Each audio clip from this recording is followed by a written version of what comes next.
Errezila igogea eta berriz ere nora eta Azpeitira jaitsi behar dugu, 10. bikoteari ongi etorri emateko. Badago bai arrobia Azpeiti alde horretan. Hauek ere urte asko daramatzate, elkarrekin, elkarrekin ez, urte asko daramatzate lehiaketetan parte hartuz, baina elkarrekin bigarren urtea da, honako hau, bigarren urtea hemen seguran ere. Baina dagoeneko ongi ezagutzen dute lehiaketa hau. Txalo bero batez ere hartu ditzagun, Ametsa Mubieta eta Larraiz Larrañaga.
Fandangoa amaituta, arinerako prestatzen eta bitartean baguzuei datu gutxi batzuk eskaintzen. Alaxe da bai, Ametsek eta Larraitzek eta Ametsek, euren jantziak diseinatzerakoan bi iturri izan dituzte oinarri.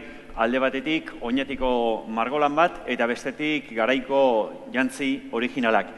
Horixek beren jantzi buruzko referentziak eta bikote prest arinerako, nahi duzuenean aurrera.